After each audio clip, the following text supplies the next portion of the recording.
Afternoon, good evening, depending on where you're catching this show. This is MMA Junkie Radio. I am Ghost. Today is Friday, October 13th. That's right, Friday the 13th.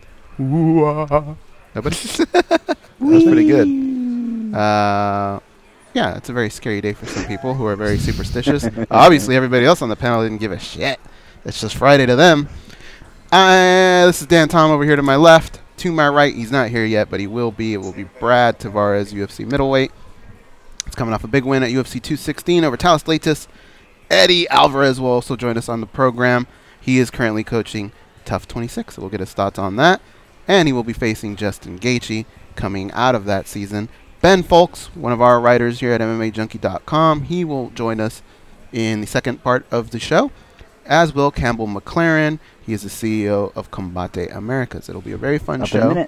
And Brad Tavares will attempt to break Daniel Cormier's record on Mike Tyson's Punch-Out. I will tell you right now, spoiler alert, he will not break that. And I don't think that anybody will. Why is that? Yes, why is that? I mean, like, what if Mighty Mouse were to show up? Doesn't he have skills? Skillful skills. Dude, it's just nobody really plays that game. So I don't know how Daniel got that far. Like the guys that I beat were kind of like the cupcake guys. Wait, wasn't there a point where he was either asking for codes or looking for a code himself? Could he have done that while we maybe got distracted? No. What he meant by codes is like every fighter has like a tick, right? Like Piston Honda, before he hits you, like his eyebrows go up. That's how you beat each guy. So he was saying for Soda Popinski, like, what's his tell?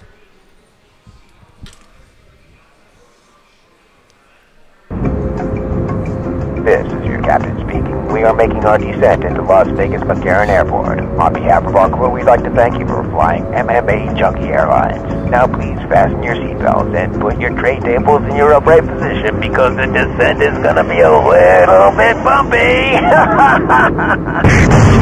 Alright, Junkie Nation, it's time to roll, baby, on MMA Junkie Radio with Gorgeous George and Ghost. This is what we do and why we do it, baby. All night long, we rollin'! Yeah!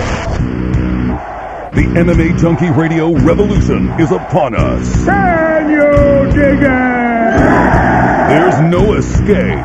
No escape. Through the vast frontier of cyberspace and through a sea of stars in outer space. One small step for man, one giant leap for mankind. We've solidified our combat communication stranglehold. We are controlling transmission. With the use of MMA Junkie Radio and SiriusXM satellite radio technology. MMA Junkie Radio. Commence transmission.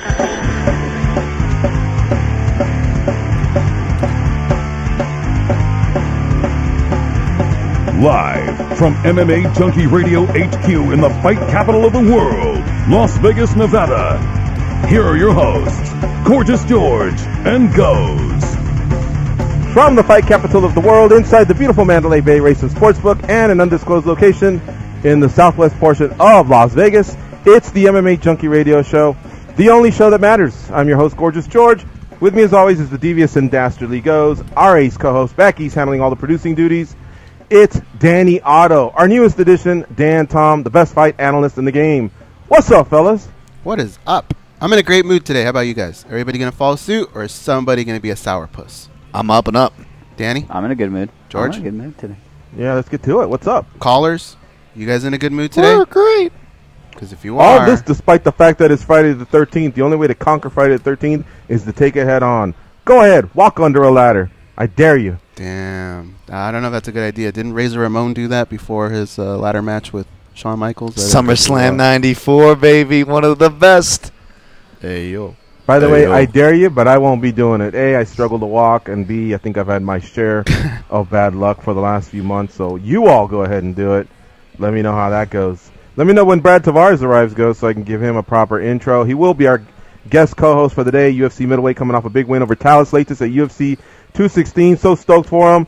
Not only was it a great performance by Brad Tavares showing off some new tools, but at the same time he had a very inspiring post-fight interview there with Daniel Cormier, and it really just set the tone for the night as the city heals from the shooting from a few weeks ago. Now, again, like Goes was saying, we'll take some calls, 866-522-2846. We have some other guests headed your way. Campbell McLaren, co-founder of the UFC back in the day, now the CEO of Combate Americas. He'll stop by in the second hour, as will Eddie Alvarez, former Bellator and UFC lightweight champion. Those are some credentials there, folks. Speaking of folks, Ben Fowlkes will also join us, the finest writer in the game. He writes for USA Today Sports and MMAjunkie. So, again, call in 866-522-2846. We've had a lot of new callers mixed in with some of our veterans. The phone lines have been starting to jam up as of late, and we love to get your takes, your angles, your complaints, your comments, your questions, whatever. Bring it. Goes and Dan, you guys got any plans for this weekend? Or are you guys just chilling out since there's really not too much MMA going on? I have plans. On Friday night, which is tonight, I will be going to the Golden Knights game. My first Las Vegas hockey game. And then we're going to go out and have some fun after that. I think we might go to Opera House for Oktoberfest. And then tomorrow, I'm going to go hiking at Mount Charleston. Oh, my God, this guy. What happened? You're just, like, coupled up, man. Like, every single day there's these lunches and dinners and hikes and shows. I'm going with Rodney. Rest up, man. Take it. Oh, Rodney? Oh, my bad. Rodney's All right. in town. Well, I'm actually, you know what? Yeah, Cindy's probably she's going to do the hike, too. But yeah. But who's going to the Golden Knights game? You and Rodney? Yeah, man. What's up, Oh, cool. Thomas said hello. Hey, you got to take back that comment, though. You came at me. Well, all right. I mean, I guess I was a little bit off, but Tom? Nice. Oh, my plans are Oktoberfest sounds awesome, especially some beers with some treats that Brad Tavares is dropping off here. But no, I'll be getting ahead for next week's card, UFC Gdansk, and tomorrow I'll be recording an episode of the Protect Your Neck podcast. We're doing top 5 fights you wish were stopped sooner. So that'll be an interesting one to unpack. But yeah, man, I'm pretty much gonna relax this weekend. Toss out one of those fights you wish would have been stopped sooner. I will say Lozon Iaquinta is one that kind of comes to mind. Maybe probably won't make my list, but may make my buddy's list if I'm guessing. Lozon, was one of those guys, real tough. It was kind of out on his feet, and those are kind of the hardest stoppages because it seems like refs don't want to stop it if a guy's still standing. And the crowd kind of has that bloodthirst, which is kind of that's a whole other topic, I guess, on our sport. But yeah, those kind of stoppages I think will come to mind. Those standing stoppages, because those are the hardest ones for the ref to tell when to stop and step in or not, when a guy's out on his feet or not. Mm-hmm. Okay, so you're looking more of the variety from just the ref from the striking, or maybe I was thinking of chokes that were applied too long because the ref was out of position. That'll be on the list too, I'm sure. Maybe there'll be arguments for fights where the corner maybe should have stopped in. You know what I'm saying? There's certain fights out there with those opinions. So I'm gonna be interested to see what ends up on the list for tomorrow. But we got this year alone.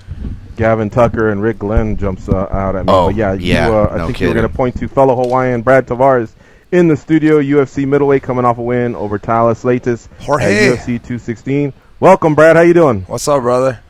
I'm good. Not much, man. Where you at, man? Well, you saw me the other day at Extreme. I have that knee injury, and it's just easier for me to stay home for now, for maybe a few more weeks. All right. Yeah. You see how I snuck in that little visit to the gym just so people think I'm, I got a little street cred. I'm in and out of these gyms, but I was just sitting there saying hello. Anyway, seriously, Brad, congratulations, dude. I saw you that week. Yep. And I didn't want to interrupt your training, but I told you, hey, man, good luck. A lot of people ride with you. And Junkie Nation was really, really excited about the matchup, and you went out there and put on a great performance. So seriously, I hope you're proud of your performance. You showed off some new tools, and then the post-fight speech was incredible. Yeah, it was definitely a good performance, and for that right crowd that I spoke of after the fight. But it's just I don't know. I feel like I've said before in the interviews after, but I feel like in a really good place right now. On all levels, physically, mentally, emotionally, and everything's clicking right now. So can't complain. Life is good. Brad, I want to ask you about two tools that you were utilizing, and you were basically getting this guy from two angles. One was that jab. He had no answer for it. You were really popping it. Two, the lower leg kicks right above the calf. So it was like pick your poison, you know what I mean? Like you were seriously trapping this guy little by little, and then other things were opening up, the body, the head. That was really a beautiful executed game plan. Yeah, thank you. You know what I will say though, Thales Leites is honestly a lot tougher than I thought he was gonna be.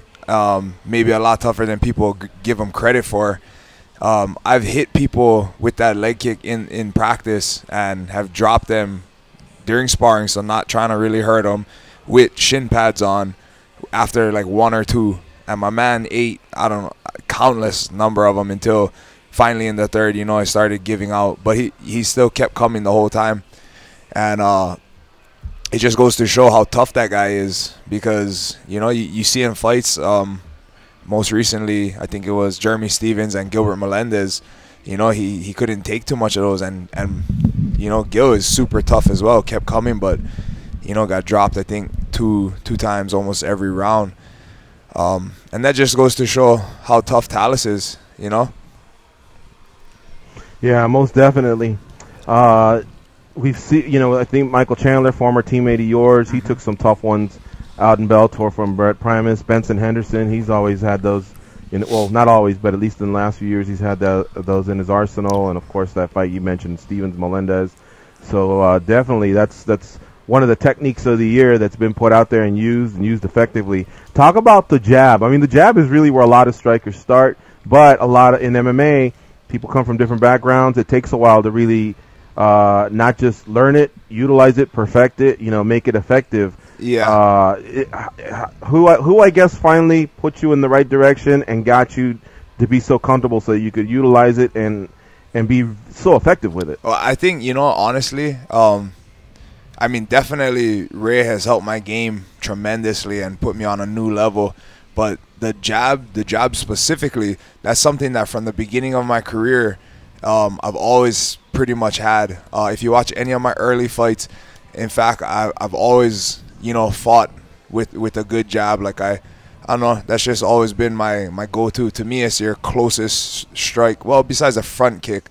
But to me, the jab gets there quicker. But that's your closest strike to your opponent. You know, it's like what Ray really helped me do is help me figure out my range and what distance I could be really effective at and where I should, you know, feel a little bit of danger. But, yeah, from the beginning of my career, that's something that I've always had. Back in the days, going home every day and sparring with my best friend Devin, you know, I used to just jab him a lot, jab. And at the time, you know, I didn't really know what I was really doing. It was just a punch that I knew how to throw. I didn't know, you know, that it would be such an important part of my style and my fight game later on in life. But, yeah, I in the past, I've actually even dropped guys with the jab. I think a fight where you really see my jab on display, another one was Marquardt. I jabbed him a lot. Larkin, when I fought Larkin, you know, my jab stopped a lot, like threw his timing off. Right. He couldn't really get into a rhythm because I kept jabbing him. Watson, you know, I've jabbed in every fight, so it's. I would say this was your most effective fight, utilizing that jab for one. And here's the thing, Brad, and I hope you don't take this wrong. I think you're going to continue to get better with the jab because you're right. I think what's really happening is you're getting comfortable with the range. You know what I mean? And in doing so, I think it's going to open up other type of offenses. Like you're going to, however you decide to follow it up, whether it be combinations of punches or maybe go from the jab to utilizing the kick, because you could just tell that at one point, as he concentrated on the jab, you snuck in the leg kick, and therefore I think it can just open up your offense. Yeah, I definitely, you know, I don't take that offense to that at all. I take that as a compliment. It just goes to show that, you know, like I've been fighting for I think 10 years now. As far as the sport goes, I guess I'm still on the, you know, the relatively young side. I'm about to be 30 at the end of the year, but you know, I always say this, and it might sound cliche, But I honestly, genuinely believe, and I feel like my performances show that I still am getting better. In the beginning of my fighting career, I was real raw, and I just was this freaking scrapper from Hawaii, you know. Real early on, I used to just go out there, and I'm down to trade with anybody and throw, and you know, this and that. And then when I started working with Ray, I started learning like the technique and starting to get everything better. But even then, you know, early on, I feel like it became more of a, like, I got so good at striking that I was like, you know, I can touch you, but you can't touch me type of thing. And then, but right now, it's all coming together, you know. I'm finding that comfort of being right inside, but still being crisp, you know, not staying in the pocket and just swinging and being open to counters. You know, staying nice and tight, being able to sit right there and deliver my blows, boom, angle out, get out, whatever it may be. So, yeah, I definitely feel I'm still learning, growing, and getting better. Big shout out to Daniel Schiller, Martin Stabilio, Billy McDonald, Erica Mysilk, all in the Facebook chat. Join us there, facebook.com/official MMA junkie. You can listen to that as you catch us doing the show here live, and we're here with UFC middleweight Brad Tavares. All right, Goes and Dan, what you guys got? Brad, this is your first, well, I wouldn't say your first fight, but I would say where you fully had the Performance Institute behind you, that being accessible. What has that done for your game? Because we all know you as an Extreme Couture guy, but you've also done work at that PI, and those guys go that way. What was it like for this fight? In all honesty, I feel like this is actually my second camp with them. Although my last camp when I fought Elias, we started a little later, so this camp was definitely better as far as you know, the coaches and staff there kind of know me a little better. I know them a little better. You know, we know what to work on and kind of more so what works. And that relationship will only continue to get better. For instance, like myself and Ray, you know, like we pretty much like know each other and we know how to, like, what needs to be worked on. But it's because we've been working together for so many years. You know, like same with Eric, you know, he knows me, that type of thing. Whereas like with Bo and the whole staff there, you know, they're kind of just getting, this relationship is fresh. But having the Performance Institute there is game changing to me. You know, like you get access to these high level people, like Bo Sandoval, that's a strength and conditioning. You have Heather Linden, she's a PT. So any little thing, you know, like before you kind of like almost feel bad to like go ask somebody like, oh, blah blah whatever, like I got this. Could be the smallest little thing. Oh, the tip of my pinky hurts, can you work on that for me? Sure, no problem. You know, she's super high energy, sweet lady. And then you have Clint. He's on the nutrition side, you know, keeps track. I'm pretty good at nutrition, but the last couple fights, I kind of felt bad almost. I hit him up late at night like, hey, what do you think I should do for as far as like certain cutting weight things that pertain to cutting weight? Like, hey, do you think I should cut more tonight and go to sleep like that, or save it for tomorrow and cut more in the morning? You know, like just that type of stuff. And he, you know, he's more than willing to answer the phone. Just top to bottom, that whole staff there, Duncan, Dr. Duncan, James, Forrest. Forrest actually jumps in with us on Fridays and trains with us. Oh, wow. Yes. Yeah. And that old dude still got it, you know. So it's amazing. You haven't shouted out the chef yet, though. I heard you put in time there, too. Oh, I'm there every day. Yep. Yeah. There's a bunch of them. Justin, he's from Hawaii. And, you know, local brada, so there's always some good local food on the menu. Poke, Kalua pigs. Good hula burger or anything like that? No hula burgers, but they do have just regular burgers, beef burgers that you can get. Floyd, he'll chef it up for you. And, you know, those guys are very, very good at what they do. And they try to make it a lot. So they'll have regular things there, you know, because they also have the UFC front office people that come through, but they also make a lot of like health conscious type of meals for the fighters, and you know, that type of stuff. So yeah, I mean, that place is amazing. I don't get to get there for breakfast much, but after my morning workout I go there for lunch. I'll eat, if I'm still hungry, I'll go get seconds, and then I'll take some to go for later. So, yeah. Well, how about this? This is something that you brought up before, and they brought it up on the telecast as well. Having a child on the way. How did that change your training camp at all? It didn't change my training camp at all. Definitely, you know, gives me more motivation. It's another reason. You know, I've always in the past have used my family and my loved ones as motivation. Anytime I get tired or something, you know, I can go to that and think like, you know, I don't want to embarrass them. You know, I want to provide a better future for all of my family. And now with a little baby on the way, even more so. So I wouldn't say it really changed anything. I'm sure once a baby is here, some things will change. And so kind of curious to see how that goes. I'm hoping and praying that I get, you know, like I have a friend that just had a baby, and she is just the best, literally the best baby I've ever seen in my life. Like, she just chill. Like I've seen her cry maybe once, and like she's just happy. She wakes up. You know, usually babies, like, I don't know, they wake up, they don't see a familiar face, they start crying. She wakes up, first thing she does is smile. Like, she's just crazy. It's crazy. So I'm hoping that my baby girl is like that. Hey, I feel like this is one of your best performances, not just in the cage, but everything leading up, as far as mentally strong, physically strong. I want the UFC to catch wind of that as well, though. And what I want from them, and I imagine you would want the same, is what is that going to do as far as card placement for your next fight? You know, before that's something that used to concern me, card placement, because I noticed that the first time I was on the undercard for, I'm not sure the card, but it was an international card. So basically, I don't know if Fight Pass was in play yet, but it was an undercard on a fight, like one of those regular fight nights, and I think back then it was on Fuel.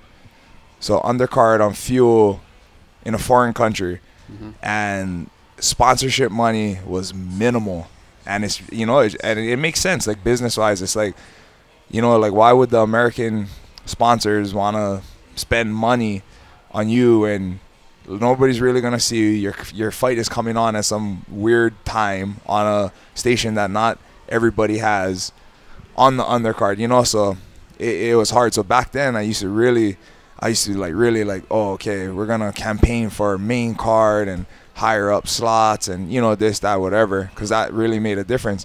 But once Reebok came into place, it doesn't matter now where you're on the card. Well, I take that back. Main event, I believe, I'm not sure if Reebok, do you know how that works? Do main events or do only champions get more? As far as I know, isn't it just champions, George? Do main events get more? For what? For card Reebok sponsorship. No. It basically goes by how many fights you've had. Tenure, right? Yeah. Yeah. Yeah. The only thing is, like, Kevin and Tony were fighting for titles, so neither one was the champ, and so I think they both got 30. But Demetrius is the champ.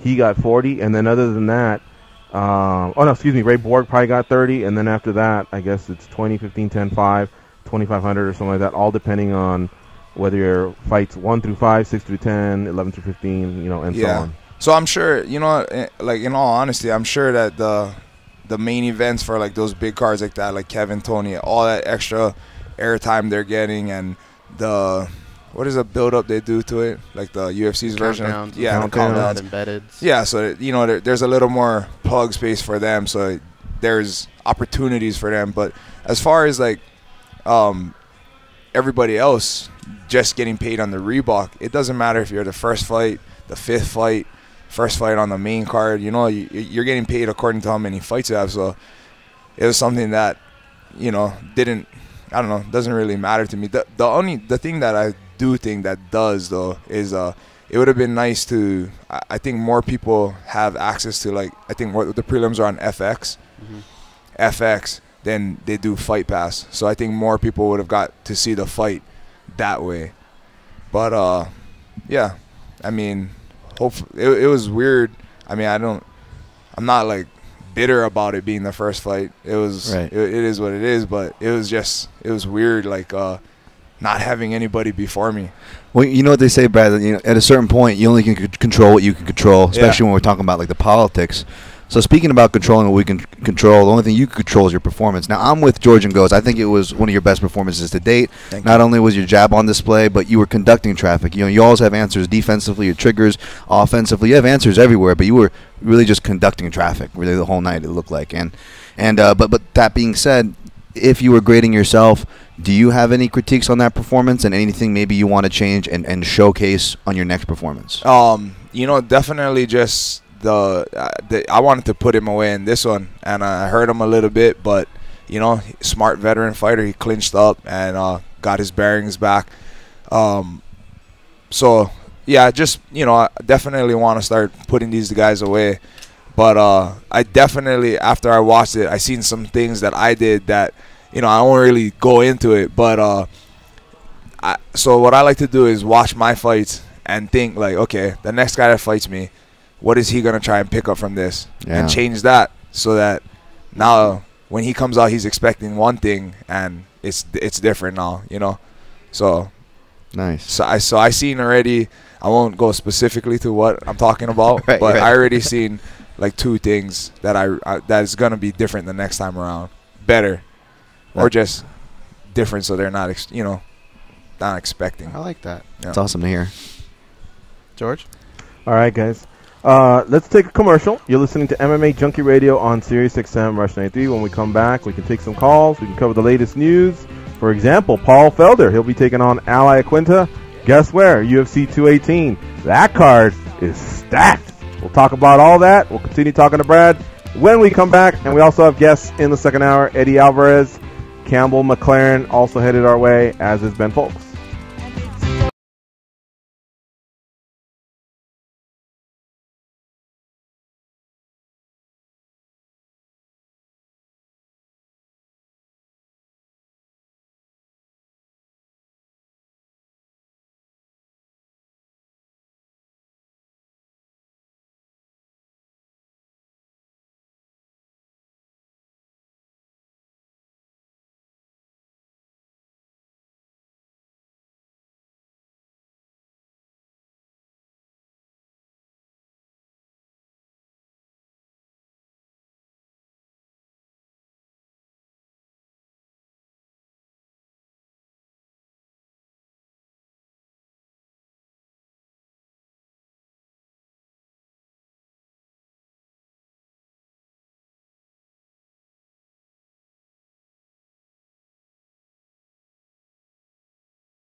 know our geometry better than your high school math teacher. Octagons, rings, and square circles on Sirius XM Rush 93. Can I only move one way? No, you can go the other way.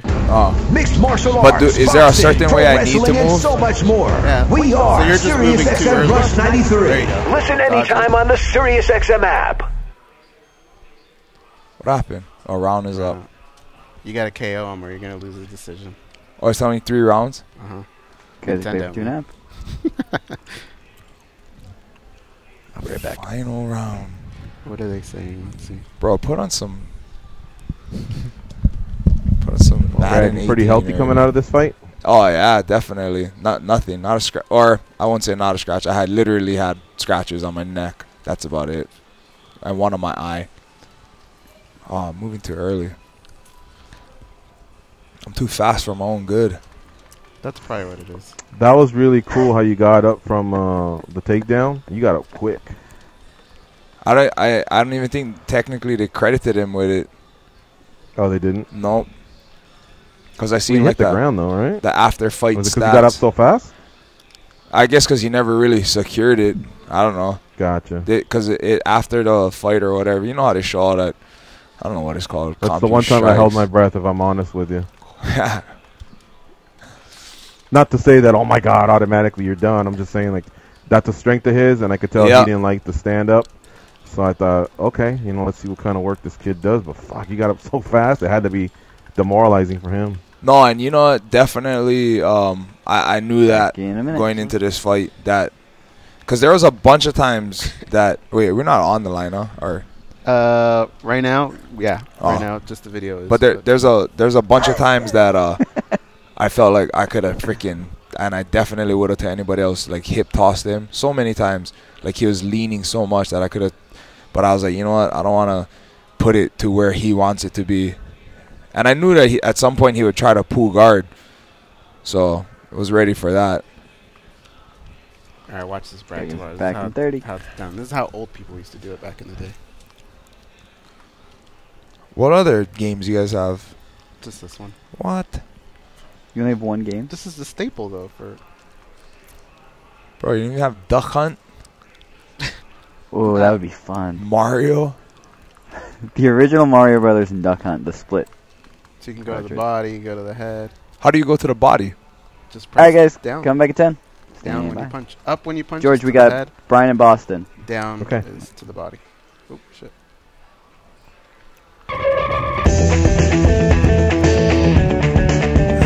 They are the stretch marks on the underbelly of the MMA community. But hey, stretch marks are the new tats. They are Gorgeous George and Goes. Don't miss one of the most storied rivalries in world soccer as Manchester United lines up against Liverpool in a clash of Premier League giants. Coverage begins tomorrow morning at 7:45 Eastern on SiriusXM FC85 and on the SiriusXM app. That's right. We're going to go in there and fuck them up at home. You watch. I'm calling it right now. Big shout out to Jeremy Lopez in the Facebook chat, Ernie Simpson in the Facebook chat, Daniel Schiller, I may have said his name earlier, Mike Gonzalez, always popping in saying what's up. We have some calls to take, or a call to take, I'm not sure. 866-522-2846 if you want to follow this gentleman, Brian, he'll be up next. And don't forget, Facebookers, you can also catch us on youtube.com/MMA Junkie Video. And YouTubers, you can catch us on Facebook, facebook.com/official MMA Junkie. These are just complimentary videos that we give you. Our audience is obviously SiriusXM, Rush 93, and then after that's over, hours later, we throw up the archive on their app and on iTunes. So we're just giving you the hookup here. You can watch a professional fighter like Brad Tavares mix it up with Piston Honda and Glass Joe. I'm not sure if he'll get to set up Popinski. Honestly, we've kind of gauged his skills now for the last half hour, but we wish him luck. Let's see if he can get to where Daniel Cormier got. I think he can do it. I can't even get past Mario here. All right, let's keep it real. He lost to Glass Joe, but now he kind of knows how to play. So I think he can. I thought you just had to button mash. Piston Honda. We'll see. All right, Brian from Boston, what's on your mind, fella?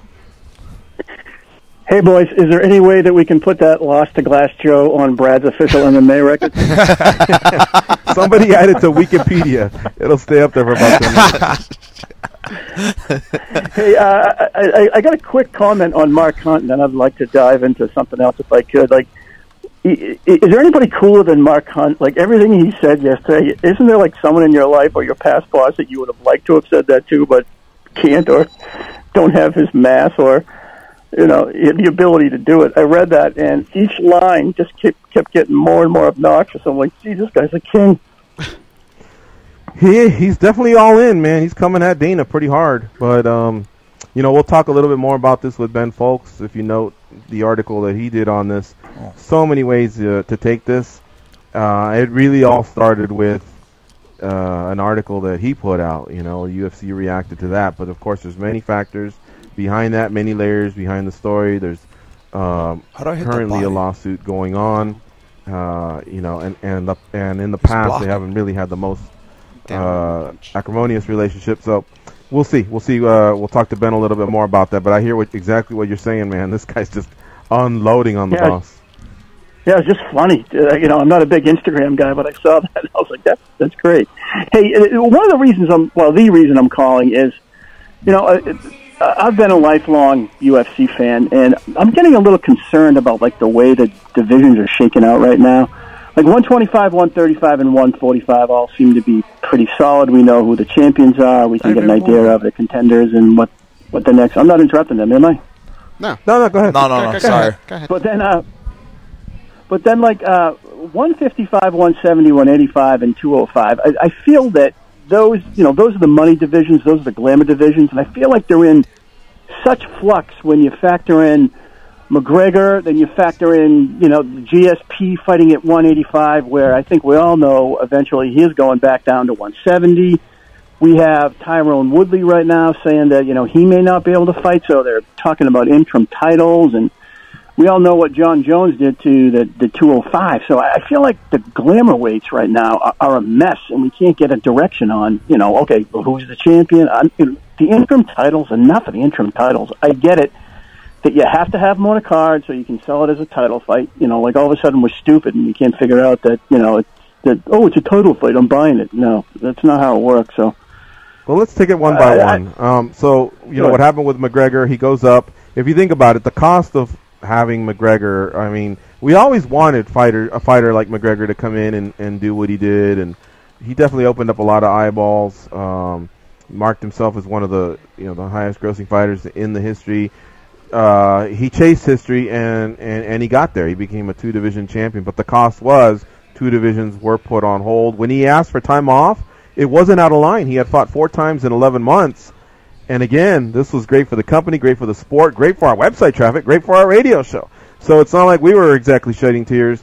He said, look, give me some time. I'm going to be a father, 6 months later. And then this opportunity with Mayweather came and went. And you ask any fighter on the UFC roster, would you box Mayweather for $100 million? I'm pretty sure they would say yes. So now we get to where we're at. And if he can come back and fight 3-4 months later after boxing with Mayweather, that's not really the end of the world. You know what I mean? Like, again, he was pretty active. From Aldo to the 2 Diaz fights to Eddie Alvarez was 11 months. It wasn't even 1 year. Not bad. Now let's go to the next division, welterweight. Tyrone Woodley, actually, same thing. He had about 4 fights from Lawler, from when he won that fight to the 2 Thompson fights to the Damian Maia fight, was about 4 times in 1 year. So he was pretty active, 3 title defenses, and now he had that shoulder injury, which he would prefer not to have had. That's for damn sure. But he has it, and yeah, that might keep him out. I don't know what they'll do as far as an interim title, honestly. Based off how busy Tyron's been, I don't think you should do the Lawler Dos Anjos fight. If we were to hear Lawler's just out for another 12 months for sure or something, yeah, then maybe they need to do it. But I think it's too soon after the Maia win for them to do it, and as far as 205, it's not a deep division. I think the UFC made a mistake by not keeping some of those key fighters that they that could be stepping in right now, like Bader and Phil Davis. And so right now it's just been kind of slow in building up the new prospects. You know what I mean? I think some will come out of Eastern Europe, but Daniel Cormier has only got a few fights left, and then we'll find out in a few months just what kind of a situation John Jones is in. So I would say that's one the UFC definitely could have had control of. The other two, I think it worked out for him. You know, it's just unfortunate because injuries are part of the game. I feel like GSP returning muddies up 185, and it also muddies up 170. Depending on how he looks during the Bisping fight, I don't really see him continuing in the middleweight division. Yes, so now he's going to start squawking. He's going to start squawking about the 170. So I feel like 170 and 185 are completely muddied up with the return of GSP.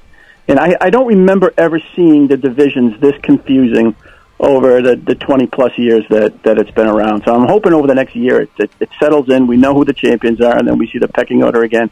I do agree with you. McGregor coming in, the guy was a blast. He's fun to listen to. He's fun to watch. I get it. He was something new that changed everything. But, George, you mentioned that he brought a lot of eyes to the sport, and from what I'm reading is the last two pay-per-views haven't done well, so where the hell did these eyes go, I wonder, too? Yeah, that's a good point. The eyeballs are on him when he's fighting.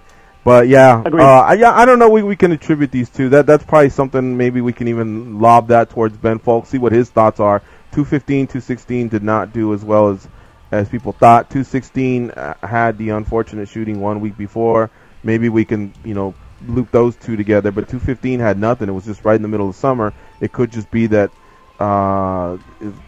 traditionally anybody other than Ronda hasn't sold well, and that was, that fight had two foreigners fighting in Nunes and Shevchenko. And then, of course, Demetrius Johnson, same thing. The fight fell off, but either way, there wasn't as much of a build-up for that one. Anyway, great call, Brian. We really appreciate it. I hope you have a nice weekend. See you guys. Love talking to you. Easy, Brian. You too, buddy. All right, Brian. I like his name. Talk to Marco in Waco, Texas. What's up, Marco? Marco from Waco. ¿Qué pasa, Datos? And Brad Tavares. Hey, Brad. What's up, man? Fight this weekend, bro. Thank you. You put up a show there. You show off Tyler Slater's, man. I mean, Tyler Slater's make his comeback, and he was looking good on the stand-up, on the ground, and you make him look foolish there. I was like, man, what does Brad Tavares mean, dude? Thanks, man. I like what I saw. Thank you. I truly like what I saw. Build upon that, man, and you're going to start making some noise with that middleweight division. I truly believe that. Marco. Hey, guys. Marco, who do you want to see Brad Tavares fight next? Man, on the middleweight division, man, I don't want to throw him into like the top 5 because I think it's too much too soon. But anywhere within like 6 and 10, yeah, that would make sense, man. Any guy within the 6 and 10, I fight anybody. I like you. I like you versus the winner of Brunson and Machida. Honestly, Brad. First of all, the timeline works out. They're both ranked just ahead of you. At least what I'm looking at here is USA Today Sports and MMAjunkie rankings. Those are the rankings that matter to me. But the winner of that fight, I think, versus you is something I wanted to toss your way. But since Marco brought it up, you have any thoughts on that? That goes down in about 2 weeks. I didn't even know that they were fighting. I seen that Brunson was fighting, but I didn't know he was fighting Machida. I wasn't sure where Machida was. But, yeah, I mean, I haven't even really thought about it. Another, reason why I wanted to get the quick turnaround, well, one was because I had gotten injured in the beginning of the year, so I wanted, to make up for that time. The other was because I knew I had a baby on the way and that I'm not sure when, like exactly how long I'll be able to. Hey, if my baby girl is an angel and just wants to let me sleep through the night and stuff, I might fight sooner than we think. But, if not, from all the stories I hear from other parents, it might be a few months before I can, actually take another fight to where I'm not like waking up in the middle of the night every night. So, I honestly haven't really even thought about it much yet. But, yeah, I guess we'll see where these guys ahead of me, where they fall, and where I'm at that time and go from there. Dad, yes. You're on the perfect platform, dude. We always tell fighters, have a plan. You need to start poking people in the chest and calling people out. That's how you make noise. And people like me, the hardcores of the hardcores, start making noise about you. We need you to say something. We need to go, Anderson Silva, I'm coming after you. You absolutely suck. Chael Sonnen did that, and you see his paychecks. You see his paychecks. You need to make those paychecks. Well, let's see, guys. When it comes to Tony El Cucuy Ferguson, I haven't shown him much love this week, and I have to. On my eyes, he's the best lightweight in the planet by his resume alone.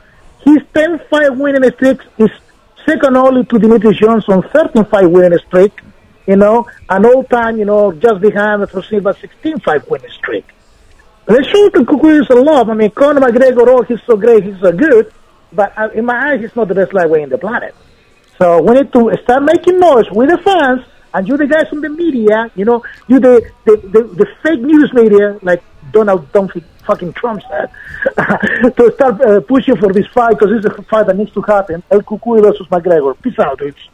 All right, man. Marco. Peace, Marco. Well, I'm sure you've heard that before, Tavares.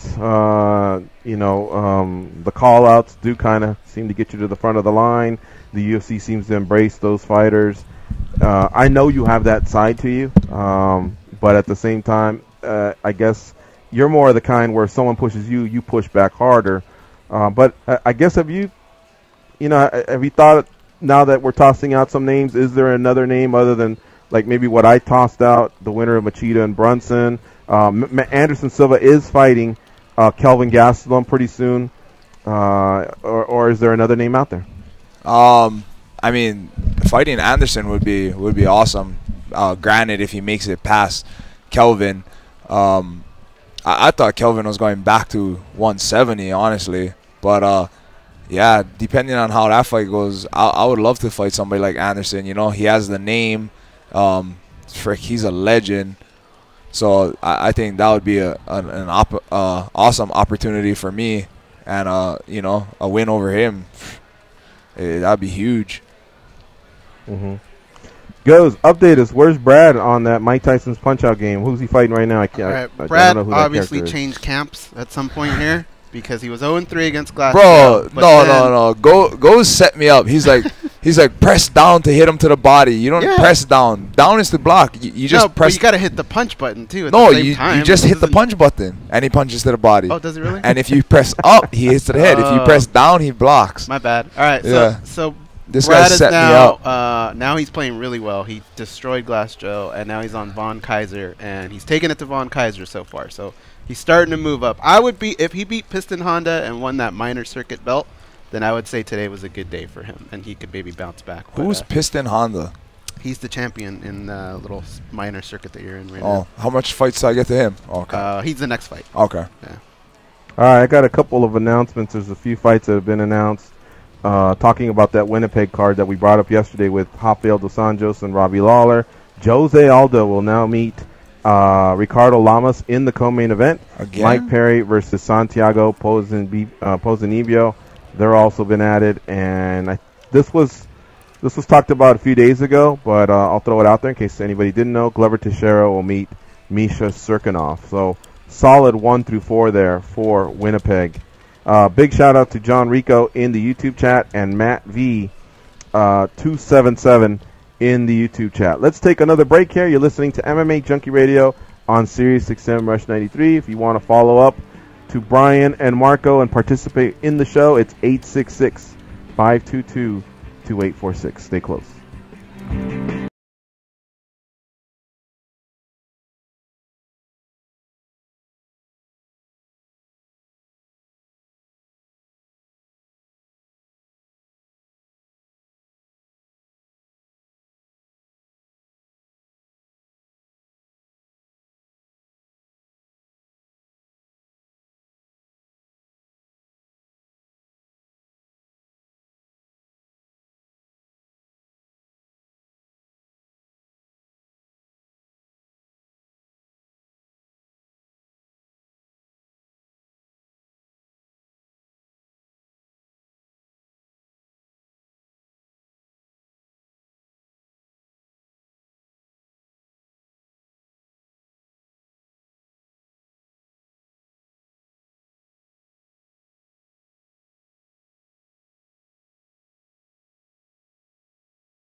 think I remember.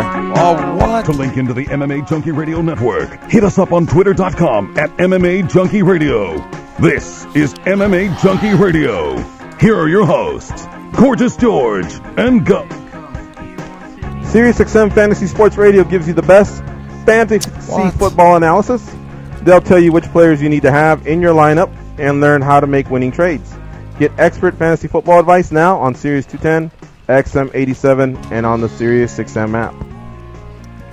All right, let's send it over to Danny Okers, a.k.a. Danny Otto, our fabulous producer back in New York. He's got some MMA History Today news for us. Hey, guys. Danny. So, so happy Friday the 13th. Oh, it is Friday the 13th. Friday the 13th was good for the person I'm going to talk to. Sorry, Danny. Let's get it all out of your system? Yeah. Like I was saying, Friday the 13th was good for one particular fighter. Damian Maia earns his first submission victory in the welterweight division when he finishes Rick Story. With sorry. a neck crank. It was That's a neck right. crank, and it was October 13th, 2012. Yeah, good stuff there. One of many submissions by the submission master, Damian Maia. Thank you to our friends at MMA History Today. Hey, let's try this one more time. I know Ghost has some shout-outs. Dan Tom, I want to hear your ghoulish, devilish laughter. Can you do one for us? All right. Brad, you're next. That was Krusty. That was Krusty. That was sorry, Krusty that the was- Clown. That's you, dude. Come on, you need to get a little... That's not bad. Sorry. Metallica Right. Master of One more Puppets time, Ghost. How about impression. yours? How about you, Brad? Goes Not is bad. good. How about you, Brad? You got one? No, I don't. Come on, No. Brad. I can't even. I'm trying to think of how to make that sound, and I can't. Yeah, yours sounded like a French guy that got really happy that he got something very Frenchy in his plate. What is the chef's name in Little Mermaid? That guy. Oh, what's that guy's name? Is it Flounder? No, not Flounder. No, Flounder's the guppy Flounder's or the fish. the You guys fish. know? Yeah. I want to call them all Flounder Gaston. fish. Danny, unless you have the answer to that question, you can't come at me right now. Danny, let's hear yours. I don't got one. I'm same with Brad. I can't figure it out in my I know. head. I'm trying of sound like Not bad. I'm trying. Danny, all right, everybody's done it. You have to do it, Danny. Les Do Poisson. something. Yeah, you got it. That was Danny's? No. No. no, that was Brad. Brad's right? me. Okay, how about you, Danny? I can't even. I'll think about it. Chef Louis. Chef Louis. Epic fail. Yeah. All right, goes. Shout-outs. Shout out. I want to shout out Joel and Sarah. They came all the way from Albuquerque. They're here in Vegas. And they came, and we got them Brad Tavares. We promised to have an MMA superstar here for them to meet. So they came to the studio. We always welcome everybody to come to the studio. The door is always open, and you can watch the show live. John Rico on Twitter says, Paolo Borrachino would be a good matchup for Brad Tavares. What do you think of that fight, Brad? I was just telling Dan. I'm no disrespect to the guy. I'm not quite sure who exactly he is. I think I might have seen him fight, but just the name doesn't ring a bell. So I'm not trying to be like, oh, Right. I never heard of this guy. You know, I honestly, I'm not quite sure who he is. It'd be a fun stylistic matchup, I think. But from what my 2 cents is worth, I think I'd rather see Tavares against a name that somebody's going to get him to that top 10. Like Anderson. Cementation there. Yeah. At MMA Yeah, Picks, those some good or matchups I got tonight. Mike's MMA Picks says he thinks Brad can make it to Bald Bull. That's actually a compliment for you. Bald Bull. Don't worry, guys. Goes was setting me up. I'm going to get you right back where you were. He was the game actually forced him to retire. He was like, press down to throw body punches. That was my bad. I'm sorry. I got a Facebook chat for shout out for Neil Callis. Almost sounds like Cialis. Yeah. And Dave Haddish now. Again, you can join us on our Facebook pages and YouTube. They accompany the show, but of course we are broadcasting on SiriusXM. And again, you can call in 866-522-2846. We'll be catching up with Eddie Alvarez, Campbell McLaren, and Ben Fowlkes in the second hour. Brad. Yes, sir. We already talked about the performance. It was awesome against Talos Latis. He's a great fighter, and you made him look average that night. And I'm not trying to disrespect him. It was just a great performance on your hand. But then Daniel Cormier comes into the octagon, and I just wanted to commend you on your post-fight speech. That was a hard week for everybody.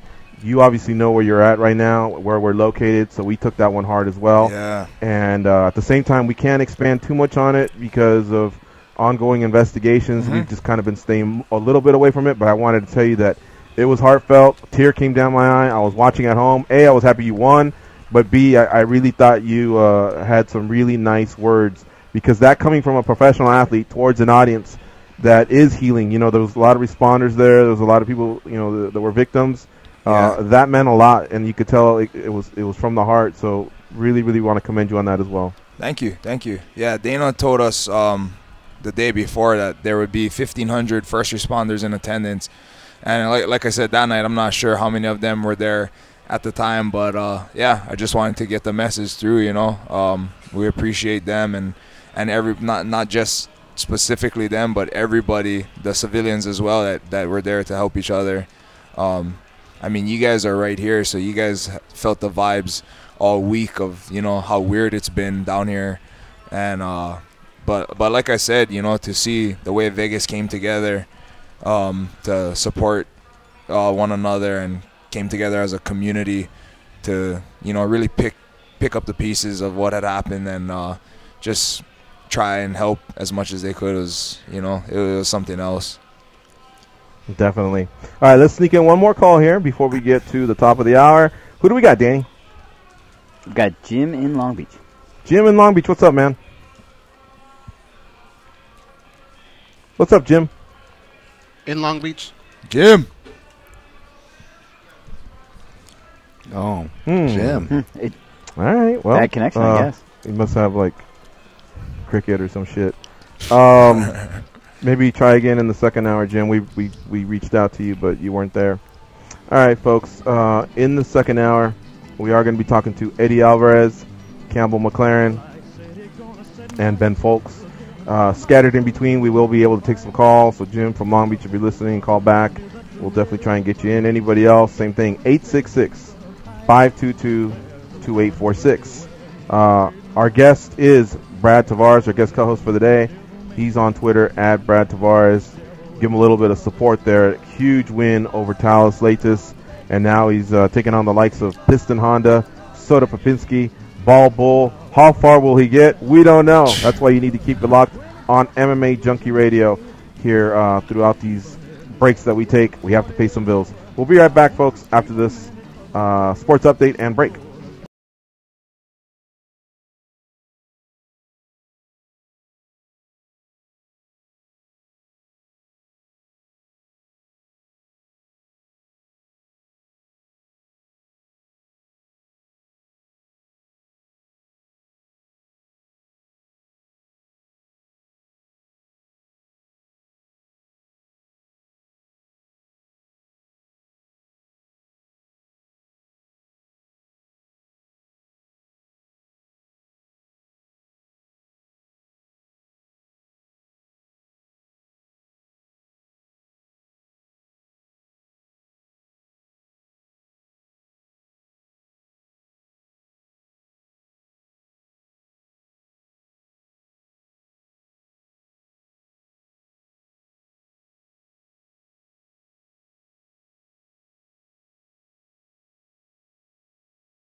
go. It's the second hour of the MMA Junkie Radio Show. We got an MMA superstar here on hold. He goes by the name of Eddie Alvarez. He's a former reality fighting welterweight champion, MFC welterweight champion, later became a Bulldog welterweight champion, Bellator tournament champion, Bellator lightweight champion, and UFC lightweight champion. Tons of accolades for Eddie Alvarez, who has a total of 28 wins and 5 losses. He joins us now on MMA Junkie Radio. What's up, Eddie? How you doing? How's it going, brother? It's a lot of champions. Yeah, you've done well for yourself, man. A lot of exciting fights, a lot of great moments in your career. Now, of course, Wednesday nights we get to check you and Team Alvarez duke it out with you and with Justin Gagey and Team Gagey, all locked up at 3-3, I believe, at this point. Was it a fun season for you to film, and have they been portraying it the way it went down? Oh, hell yeah, man. On top of even coaching the women, we had incredible women on the team. On top of coaching them, I had a lot of my teammates out there, coaches out there, so we were training in the mornings, and then we go and coach them right after our trainings, and then we'd get another session in and then train them. So it was like a fight camp in itself for me, my coaches, my team. And so we just treated it like a little mini fight camp. So it was good. Mm-hmm. Was it a slam dunk when you accepted the gig? A lot of people had wanted you and Poirier to run it back. But, then again, this is a lot of respect shown by the promotion that wants you to coach. In the past, that's gone to a lot of the big names on the roster. So can you talk about the way that unfolded? Yeah, so originally me and Poirier fought, and then it was kind of out of nowhere. We were up in the air, like what was going to go down. The talk was to rematch Poirier, and I don't think the UFC wants to go in that direction. And they out of nowhere they say, "Hey, you want to do this show?" And we talked for a little bit, and then we came to an agreement. And I was on my way out there. I think within like a day or two, we talked. It was real quick. They're like, "Hey, you want to do the show?" I said, "Yeah, sure." We agreed, and then they're like, "All right, we meet out there tomorrow or the next day." So it all happened real fast. Well, you know how reality TV is. You could do 100 great things, but the minute something comes up where, there's a little bit of controversy, of course everyone wants to talk about it. And, of course, I'm going to bring up Lauren Murphy. We had a whole debate on the show. Hey, should she have shown up to practice or not? So it was big news for us a few weeks ago. Talk about that, how that went down, and if you feel like the way it's being portrayed is really as big of a deal as us media and fans have, at least treated it. Well, here's the problem with the story that's been told. The story that's being told in the media is basically like, I'm a bad guy because I wanted someone back inside the gym immediately after their fight.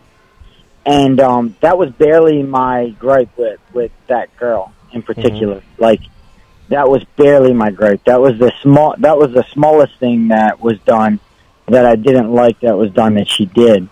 So, like, I would also have to agree with you guys to give somebody time off. Like, you should probably take a little bit of time off. I did want people back in the gym just to keep. I did. Personally, I did. But that was barely my gripe. My real gripe with that girl was that the first day almost, she conspired against the Sajara. Immediately, she was like, "Hey, we don't care if Sarge is 150 pounds. She's speaking for the whole team now. And we just created this team. So, she says, we don't care if Sarge is 150 pounds. You can put her out first. It's her fault. She's not prepared." So I was like, whoa, Coach Marlin came to me and said, yeah, Lauren said she don't care if we put out Sarge. And this is in the midst of me, Mark, and Marlon trying to put together a solid roster and win this thing. So I'm like, no, that ain't going to happen. I understand maybe she feels threatened by Sarge, but Sarge is on our team. Yeah. 4 days later, like 4 or 5 days later, they put up the brackets. Immediately she comes in a panic again. Barb is in her bracket, who's also on our team, Team Alvarez. Mm-hmm. She starts, hey, can you help me with a takedown to take Barb down? I'm like, Lauren, slow down. You have to fight Team Gaethje first. Like, she still hasn't fought her first fight against Nico. Yeah. And she's already conspired twice or 3 times or something against everyone from Team Alvarez. And I'm like, I understand it's Team Lauren Murphy because only one girl could win this, but it's got to be one step at a time. Let's beat Team Gaethje. Let's get to the semifinals, and then we can. Even then, it's bad to conspire, but let's conspire then. Let's take one thing at a time. And it was just like there's a lot of bad energy, bad vibes, like when I'm trying to create a team. So that was my gripe with her. Not the missing practice shit. It was a good thing she missed practice. Her attitude sucked. You know what I mean? It's probably a good thing at the end of the day. I could care less about the practice. Eddie Alvarez, our guest here on MMA Junkie Radio, former Bellator and UFC lightweight champion. Currently, you can see him on the season of Ultimate Fighter 26, where the flyweight women will be debuting that division, and we'll have a champion at the end of the season. And it's Wednesdays at 10 Eastern, 7 Pacific. Couple weeks there off because of the baseball playoffs, but they will be back very soon. Again, right now it's Team Alvarez 3, Team Gaethje 3 as they continue on through the season. Of course, the coaches will match up at UFC 218 in Detroit, and that's happening here in a few months. Awesome card that they're putting together there. Let me send it over to the boys at the Mandalay Bay. Goes Dan, Tom, Brad Tavares. What do you have for Eddie Alvarez? What up, Eddie? What's up, fellas? What's up, man? Hey, Eddie, your rival coach on the show is Justin Gaethje. Did you know much about him going into the season, and did your opinion change of him from maybe day one to the end of the filming? So I knew enough about Justin because I fought on all the other promotions. So he was one of the guys in World Series of Fighting. I was actually considering going there a couple of years back. So I knew who he was, and we actually talked about 2.5 months before the show when he was entering the UFC. I wished him good luck.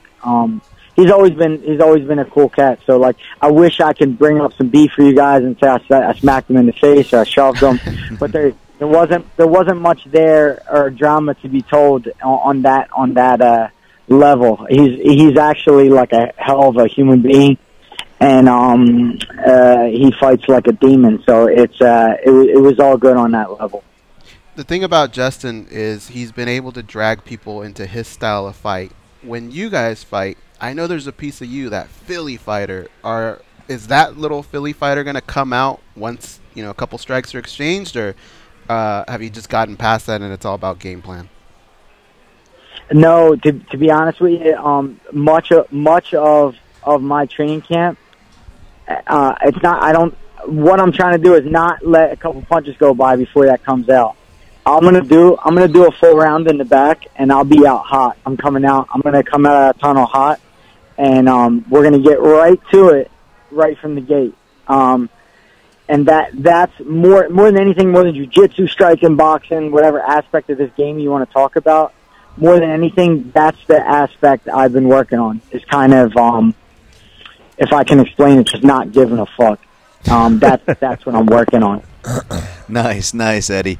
Now, obviously, your career's been focused on fighting, but I'm sure there's been times at the gym where you've had to teach. This isn't probably your first time having to teach or coach on Tough. And obviously, when you teach or coach, you kind of have to take your game or analyze your game, to new depths, even when you're teaching something that's super basic. So I'm not going to ask you, Eddie, what you learned about yourself. But what I will ask is, I'm not sure how much training time you got with Gaethje or got to see their teams. I know they kept you guys on different times, and I'm not sure how much of the show you've watched now that it's edited. But is there anything that you learned from Justin Gaethje in watching him interact in more of the coaching role? Yeah, there definitely is, and the only time you can get a good sense of what he's about and how he's going to react inside of a cage is when his fighters are fighting, because your adrenaline's up. Even if it's not you in there, your thoughts and your feelings and the things you're saying, they're probably the realest at that point. So like when he's yelling things and he's coaching at these girls and the things he's yelling and the things he's saying, they're his own thoughts and feelings and the ways he would react to things. So I'm keeping him in mind. I'm putting a check mark there, and I'm understanding the way he thinks and feels about certain situations and how he would react to certain situations and how he's teaching the girls to react to certain situations. So I definitely am keeping an eye out. I'm a student of this game, and we're going to work on exploiting that. Eddie, okay, so you had a coaching stint. You've obviously cornered fighters before. You got a really, really nice taste of it. Is it something you'd like to do more of in the future, or are you done with the assignment and just a fighter for the next foreseeable future? I'm a fighter, man. I do enough teaching at home. I have 4 children at home. Mm-hmm. So, I love to teach. I love to share, like, my journey and things like that. But when I see coaches and they have to be gone every weekend because another fighter is fighting in Russia, another fighter is fighting in, Tokyo or something like that, I don't want to be that. Like, when I'm done fighting, I kind of want to give my time to my wife and my kids. I don't want to be catering to fighters. I've done cater to myself for long enough. So I think that part of me should probably die. I do want to eventually kind of share my journey. I would love to. I feel like at some point you have to share it with other people who want to take the same steps you did. So I thoroughly enjoyed it. I mean, I don't want to do the traveling, but I love to coach a bit. Yesterday we brought up your journey because yesterday we talk about what happened in MMA history, every day, or at least we've tried to do that recently. And I don't know if you know off the top of your head, but yesterday you had was the anniversary of a big win. Do you happen to remember it or no? Someone put it up on my Twitter. Was it you talking about the Patrici fight?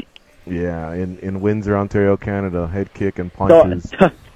So I said, before that fight, I said if I ever win by head kick, because at that time I fought all over the world. I won some world titles and I made some good money.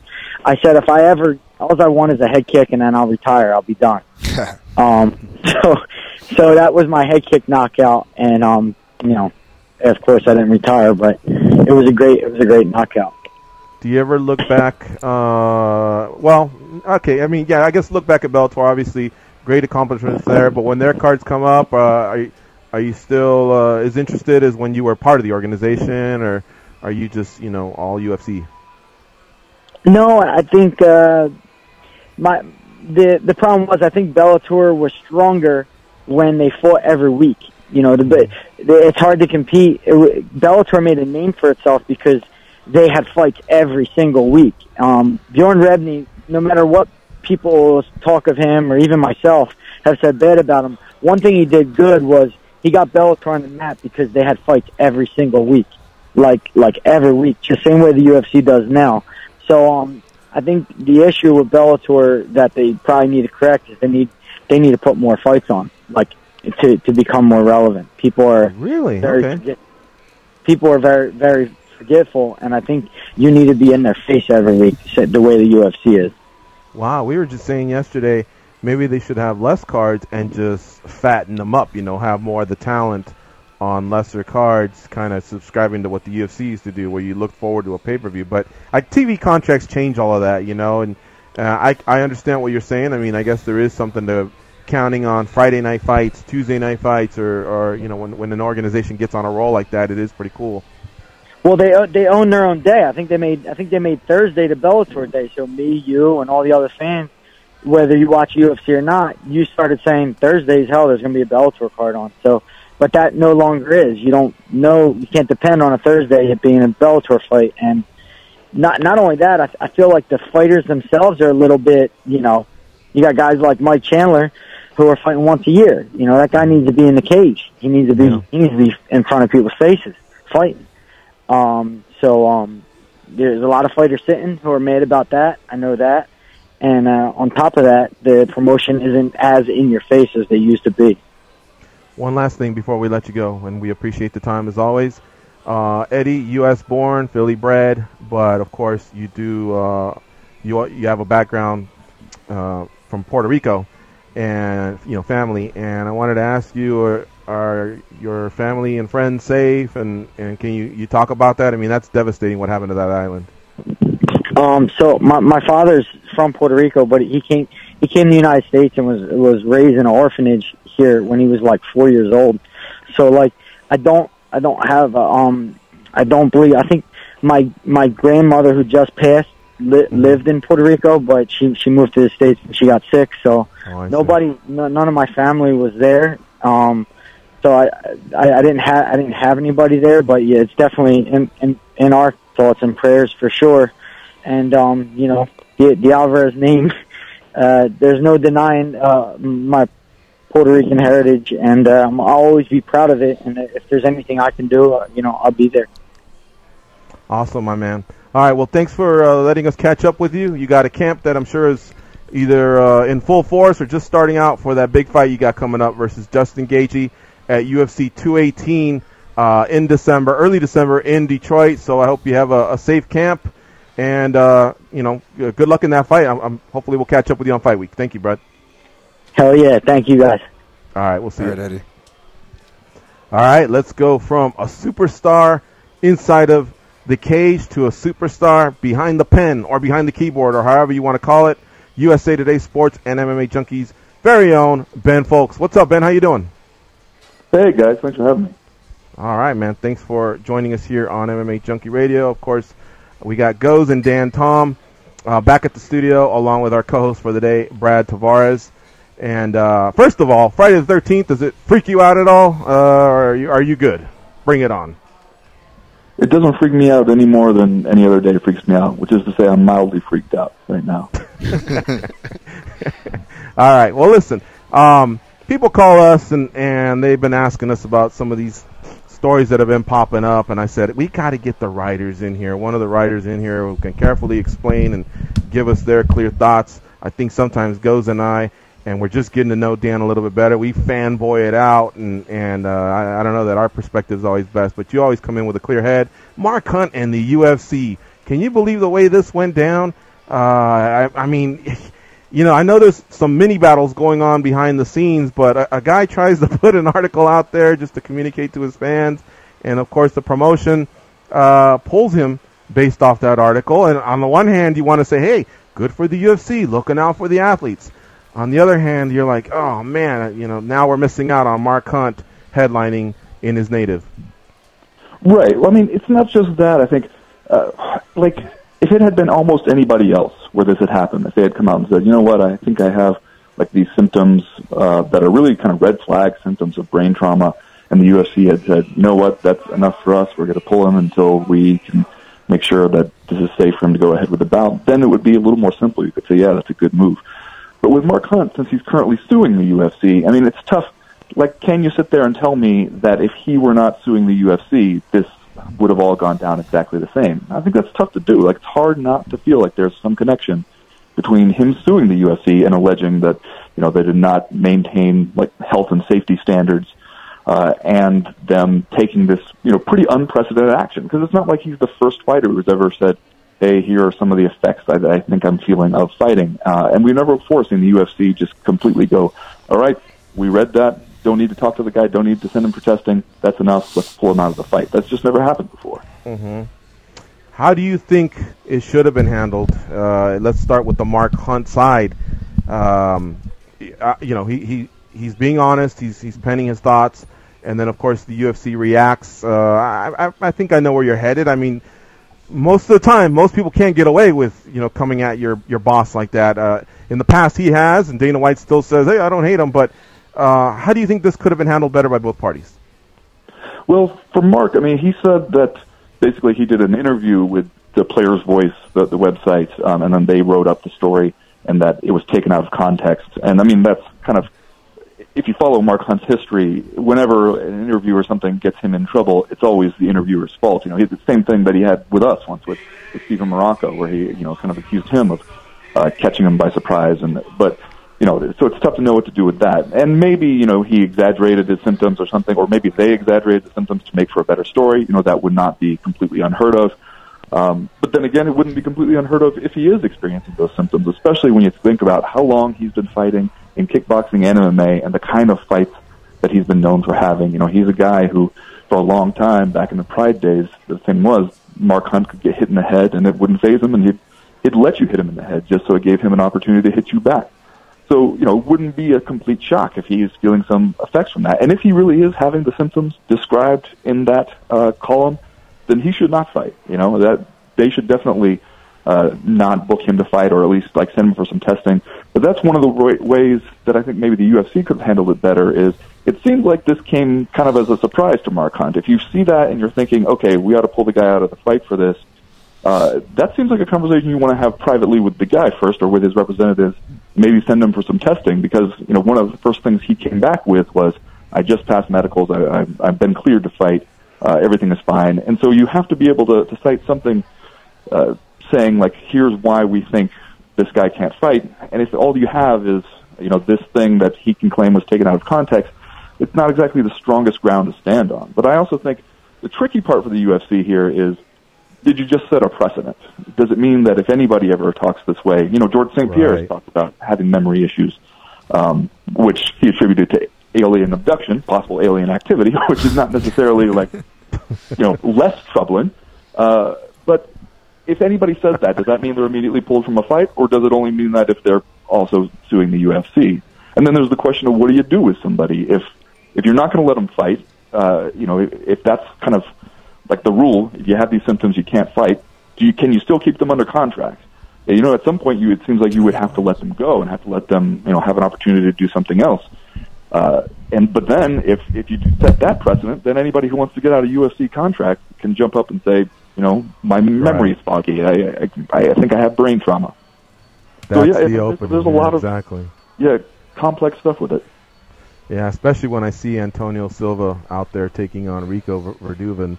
I cannot believe that matchup was made. Sanctioning worldwide is very, very scary. Let's talk about another sensitive topic, weight cutting. We can go in so many directions with this one, but one I want to ask you is, are you in favor of what Kevin Lee's been talking about, and lots of other people have been talking about, more divisions, starting with 65 and 75, just to close that gap where there's a ton of lightweights and a ton of welterweights on the roster? Maybe even if you want to talk about 95, just because then we'd go from 15 to 205, 115 to 205 every 10 pounds. But I'm more primarily focused on 65 and 75. Your thoughts? I don't think more divisions is a bad idea just in general, but I do think it's a bad idea if you think it's going to fix weight cutting. So I don't think that that's a solution. I think, fighters will still look to get every advantage they can. They'll still look to cut down. It's not that it's just going to solve it, because then guys who are in between won't be forced to try to go to extreme measures to cut down. I still think that, fighters looking for a fresh start in a new division might change still, or guys just looking to get as low as they could possibly go to try to give themselves a little bit of a size or strength advantage. I think that's still going to go on if you allow it. I don't think you can just create more divisions and that problem is solved. I think the solution is going to be probably something more like what California is trying to do with, hydration testing and out-of-competition weigh-in kind of stuff to try to figure out, and it's always going to be somewhat flawed process, but trying to figure out what is the safe fighting weight for this guy, and then just not allowing him to be licensed at a lower weight. And I think, that comes with a lot of issues too, because at some point you wonder if it's regulatory overreach. There's a commission telling you what weight you can and can't fight at.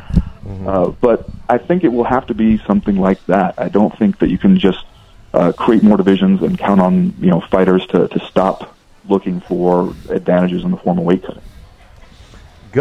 Dan Tom, what do you have for Ben Fowlkes? Well, first of all, hey, Ben Fowlkes, I kind of miss you. I haven't heard from you in a while. Hey, this is too, Rose. Okay. Now that we got that out of the way. Now we got the bromance out of the way. Well, you guys are so sincere about it. The WME, IMG, and now Endeavor, do you feel like they have developed their own personality now that they've been at the helm here for the UFC? And if so, Ben Fowlkes, can you give them sort of a report card so far? How are they doing? So far I don't see a whole lot of, fingerprints from the new owners on the UFC. I mean, if anything, I guess you can say that there is pressure to make some money quickly, because, it was a big purchase price and a lot of debt that came with it, so that you need to really kick things in high gear. You can say that, maybe the trend toward money fights is a reflection of that, but I think that was already starting before the purchase. So far, it doesn't seem like you can point to any one decision and say that's clearly, coming from Beverly Hills. That's not coming out of Las Vegas. I can say just from, talking to representatives of, WMA, IMG then, now, Endeavor, they do seem to be a little bit of more media-friendly organization to work with than the UFC has been known to be at times. But other than that, it does still seem like it's the same core people making the decisions in Las Vegas, at least for now. And that's something I heard when I talked to a lot of managers right after the sale, was they were saying, we're all sitting around waiting to see the first time we see something that feels like that came from the head office. And so far, I don't know if you can say that you've seen too much of that. I hear that. Hey, Ben, Dan Tom here. I just want to say, enjoying the columns and, of course, enjoying the co-main event podcast you do there. But I guess no worries. I guess my question is, we're talking about these issues, and at the end of the day, we want to see these issues solved. And you essentially you have, your plaintiffs in many cases being the fighters, and then the organization being the kind of figurehead, Dana White more or less kind of attached to that. Now, obviously, at the end of the day, we want to, get these problems solved, whether it's weight cutting, fighters' health, etc. But maybe on the political side, I feel like there's some middle ground missing, and maybe you can touch on this, Ben. Like, as far as, we talk, and I know you talk about this a lot in your columns, how Dana White may handle things, his champions, how he promotes or not promotes his fights and fighters. Do you feel that there's maybe some type of middle ground missing, maybe in the PR department, maybe the wrong direction to point, but for lack of better words here or example? Do you think there's some middle ground being mishandled that could maybe make these situations a lot smoother? Yeah, I mean, there does seem to be this consistent trend where, a champion or a fighter or whoever, they're great until they want something that Dana White doesn't want to give them, or until they have something bad to say about Dana White, or until they do something that he doesn't want them to do. I mean, you're a great champion until you pull out of a fight 2 days before, and then, you're a nobody and people hate you. And, you got to get away from that if you're the UFC, because you got to take a long view at some point. You can't. Like I saw Dave Doyle from MMA Fighting mention on Twitter the other day, you can't spend all summer trashing Demetrius Johnson and Amanda Nunes for various reasons and then think that they're going to turn around and help you sell a bunch of pay-per-views. I mean, it's in your interest as a promoter to make sure that you're always promoting, even if you have your differences with these fighters from time to time. You got to get away from the personal stuff and focus on trying to build these fighters up, because they're going to be around for a while. You're going to need them. And that's really your product at the end of the day. And I think that there are times when the UFC can lose sight of that the fighters are your product. And I think that, if there's one thing you can point to that the UFC could do a better job of, it's kind of taking that big picture view of that and remembering that, even when you get mad. Yeah. This is a question for all of you, including Brad. When do you guys think things will spark up again as far as union talk and association talk? It seems like we've gotten away from that for about 6 to 9 months, unless there's this big WhatsApp thread happening that I don't know about. But the reason I ask is because Ian McCall, he had earlier in the week he was asking for his release, and this became a conversation on our Facebook page. And I said I kept it simple. Ian McCall by himself pretty much has no leg to stand on. You guys collectively, though, as a group of fighters, could have a ton of leverage. Brad, is that something you worry about? Do you even think it'll be something that happens as long as your career is active? I have no clue. I honestly don't know anything about what's going on with union. I've never been a part of it or the talks or any of it. The last thing that I thought I saw was they were trying to get the Ali Act enforced in MMA. And but I have no clue. On the fighter side of things, I mean, I haven't heard anything, so who knows? Mm-hmm. All right, goes Dan. Do you think things will, get talked about again, or because all this stuff can come up? Collectively, the fighters can bargain for whether it's additional testing or whether it can be representative. If you do have a problem with the promoter that you're beefing with, or the commissioner or the president, a lot of times they can come to bat for you. But what do you guys think? Do you think it'll happen anytime in this calendar year or 2018 where things heat up again? Well, I don't know that it's important for it to heat up unless you can get the big names in the sport. If the big names in the sport don't come along with what you're trying to do, it's going to be really hard to get any leverage. Wasn't GSP one of the guys for one? Mm-hmm. So if he wins and he's the middleweight champion, then yeah, that's a big chip. Yeah. I think a big timeline bump, and I'm not sure what you guys think of this, but the pending TV deal may give us at least a nod in the direction they're heading, meaning that we might see them expanding more into the corporate world, and with a new TV deal could bring more chefs in the kitchen, so to speak. And with that kind of mentality, then other things may integrate as well, like unions and whatnot, or who knows, maybe the UFC takes a swing and tries to keep things more in house like they used to. But that's kind of something I'm looking for, but I'm not expecting any unionizing anytime soon. What about you, Ben? You ever hear anything behind the scenes? I think the best hope for it is that law. The group behind that lawsuit, Rob Macy and those guys, with the antitrust lawsuit against the UFC that's still, slowly kind of trudging forward.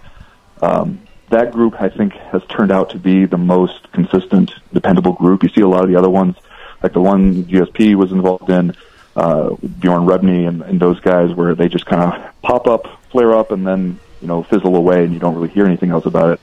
I think that if you look at how other sports have gotten some kind of players' association together, it seems like the Rob Macy and those guys, the MMA FA, they seem to be following a blueprint a lot closer to what other sports have done. But then if you also look at how long it took the NFL from the first time, a court challenge was brought to when they actually had their first collective bargaining agreement. And I think it was over 10 years. I think it was probably like 12 years or something. So, yeah, it's not going to happen anytime soon. But if it is going to happen, I think that's the best shot for it. He's the best in the business, folks. Give him a follow on Twitter, Ben Fowlkes MMA, our featured columnist on MMA Junkie. Also, the co-host of the Come Main Event podcast, as was noted by Dan Tom. It drops every Tuesday. Subscribe on iTunes. Give him a like. Give him a review. It helps the algorithm. Submit a question to him on the weekly Twitter mailbag as well. Ben, thank you for the time, man. Hope to have you on soon again. Yeah, thanks for having me, guys. Hey, Ben, before you go, who do the people like more, Dana White or Roger Goodell? Oh, man. At the moment, probably Dana White. Yeah, Roger Goodell's a fucking crook. See, there you go. That guy makes $44 million a year. Can you guys believe that? Does he? Yeah, dude. See, I would take that to be disliked. I hate it. Yeah, he makes $44 million a year, and now they got that whole thing going on with Ezekiel Elliott. Oh man, and of course the flag. But whole other conversation for another day. Thanks again, Ben. The crybaby ass Cowboys. All right, we'll see you. We are going to take a break here. You're listening to MMA Junkie Radio on Sirius XM, Rush 93. Stay close. Good job, guys. I like that. What'd you do, Goes?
They can drink Mentos-flavored Diet Coke without their stomachs giving a single fuck. They are Gorgeous George and Goes. And this is MMA Junkie Radio. Don't miss one of the most storied rivalries in world soccer as Manchester United lines up against Liverpool in a clash of Premier League giants. Coverage begins tomorrow morning at 7:45 Eastern on SiriusXM FC85 and on the SiriusXM app. All right, Brad, you're not going to get away from us without us not bringing Liverpool. up. Oh, why'd you have to say that? Because what you said earlier, we're gonna fuck them up. No, I don't care. I don't watch soccer. Hey, Brad, Yo. I know you watch the Raiders, though. What's happening over there? I know I have no room to talk. We're 0-5. The Niners are 0-5. But you guys have you guys have a great quarterback. You had I remember you guys having a great defensive line last year. Yeah. The coach was ballsy as hell, so Yeah. I thought you guys could build on that and make a run. And it's not too late, man. The NFL season's kind of poking everybody a little bit here and there. We got our division. I believe is easily the best division in the whole NFL right now. But I don't know. It's just we have the pieces, we have the players, but it's just not like coming together. And that was the thing at the beginning of the season. Like, so how after last season ended, with Carr getting hurt, and then we just like totally tanked after that. That was the thing that I was worried about. Like, everybody was just overhyping the Raiders. To me, I don't like overhyping shit like that. Like, I love my team. I'll support my team, win or lose, whatever. I believe in my team. I'll talk shit to whoever we're playing, But I don't like how people are like, oh, they're like Super Bowl favorites, this and that. I'm like, no, dude, just like I hate that shit because it's like botchy, Yeah, I don't know. With Carr getting hurt again, hopefully he plays this weekend and hopefully he's fine. A big thing for us has been the ball has been there a lot, but our receivers and especially our number one, Amari Cooper, dropping a lot of passes for whatever reason. But hopefully he can turn it around and get back on track, because that's been huge. He's dropped a lot of important catches, but passes, but not just him. So I don't know. They just gotta, I don't know, whatever it is, be more disciplined, or I don't know, work on those little things, because we got everything that we need, but it's just not translating right now. Brad even showed up with his Raiders Hydro Flask. Where's the other one, though? I saw that. Huh? Where's the other one? What? Hydro Flask? Yeah. Aren't most Raider gear buy one, get one free? There should be another one, right? I actually have 2 other flasks that have Raider stickers on it. Hey, Brad, I've been to Hawaii 5 times, and I knew the last thing I was going to see was an ice rink. However, you've really, really embraced Vegas. You're talking about if the Raiders come, you'll be there, you'll be supporting, you're a professional athlete. How about their hockey team? They're undefeated. They're the toast of the town. If they Is come, there the any Raiders way you are might take a coming. liking to hockey? Dude, I went to the fucking season opener. So my mom was still in town. So a little bit backstory. When I was young, I was super into hockey. Never understood a goddamn thing about it. I still don't. But I just love the physicality of it. Like, these guys, huge guys flying on skates and nailing guys. And partially, too, because when I was young, it was like the Sandlot, Little Giants, and then Mighty Ducks. Little Giants is underrated. That's a good movie. Bro, that's one of the best movies. I love Little Giants. But, so I love the Mighty Ducks, Bash Bros, and just everything about it. The knuckle puck, the flying V. Like, I wanted to do that. So when I was young, I saved up my money, or maybe I did. Maybe my mom bought it for me. I don't know. But I always liked rollerblades. That was like my era, So I had rollerblades. And then I went to Sports Authority. I bought a hockey stick and a street puck. And damn, I didn't have anybody. It was the cheapest stuff. I didn't have anybody to play with. Nobody else had the shit. Just me. So there's other people with rollerblades, but I would just act like I was a Mighty Duck and whatever. But I never really followed hockey. But anyway, a couple of years ago, my mom tells me oh yeah, I've been starting to watch hockey, and I think it's just because right after football, that's what's on is hockey. She doesn't really watch basketball much, so she started watching hockey. And then when they announced that Vegas was gonna have a team, she was like, oh, that's that's gonna be my team. Like, I'm gonna be a Vegas Golden Knights fan. And then so when she heard, after my fight, like she wanted to go to a game, and I thought the game was on Wednesday night, but she left Wednesday morning, and then come to find out they were playing Tuesday night. It was the season opener, blah blah blah. She really wanted to go, so a friend of mine was able to get us some tickets, and we went to the game, and man, it was just the atmosphere, and it was just top to bottom. It was awesome. They gave everybody these cool like pucks that, like inaugural home opener, blah blah, whatever it said on it. It just was really cool. Badass. Yeah, you gotta save that. Yeah, hell yeah. So everybody got one. So and they had that tribute, to what happened, and props to them, and also props to the Raiders, because they have a billboard right by where the stadium's going to be built. That for the longest time was like coming soon Raiders, and they changed it to Raiders, and they put Vegas strong and all that. So both organizations really class act in that. Yeah, so they changed it. That's the third different billboard, because they said the first one was the Las Vegas Raiders coming soon. Then they changed it after, I don't know, a while, and then now they have the Vegas strong. I pass it all the time.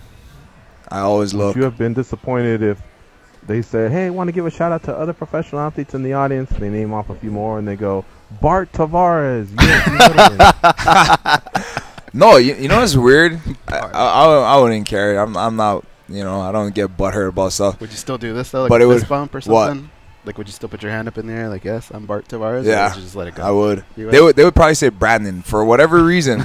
Everybody thinks like they'll be like, "Oh, are you Brandon Tavares?" And I'll be like, "No, I have no clue who that is." "Oh, I'm sorry, I meant Brad." Like, I don't know why they always mix that up. I get Brandon sometimes. Brandon and Brad, yeah. Brad, you said you're a Mighty Ducks fan. There's something that just bothers me. You sound like you know a lot about Mighty Ducks. Coach Bombay, did he get to coach kids because he got a DUI? And if so, how does that make sense? Would they do that today? Like, you get a DUI, hey, can you go take care of these kids for your punishment? Like, but that just goes. Well, look at Hardball. What was his? That baseball movie? It's like Keanu Reeves? Yeah, wasn't his DUI or drugs or something too? Oh, I didn't see that. That they did the same thing? Yeah. Oh, so wow. Same thing. And he was court ordered to go coach this team as part of his community service for whatever fucked up shit he did. Hey, Bad News Bears, Buttermaker, he was a mess too, right? Wasn't he always drinking beer and shit? Yeah, that was the old school one, the original. Yeah. He was handing out the beers in the dugout. They couldn't Buttermaker rules, though. That was a good Bad News Bears. That's a good one. That was a good pull. All right, let's do a last commercial. You're listening to MMA Junkie Radio on Sirius XM Rush 93, and then when we come back, we'll sweep the phones, touch on the latest news, and get on out. Brad Tavares, our guest co-host for the day, coming off a big win over Talis Latis at UFC 216. Let him know on Twitter at Brad Tavares that you heard him on the MMA Junkie Radio show. Let him know who you think he should be fighting next. We've tossed out some names like the winner of Brunson and Machida, maybe the winner of Gastelum versus Silva, maybe Chris Weidman. Who knows? All right, folks, we'll be right back after this break.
29 maybe, when I thought we were going to walk. They pat down TSA agents because they don't know where those people have been. And because they can. They are Gorgeous George and Go. It was fine. And this is MMA Junkie Radio.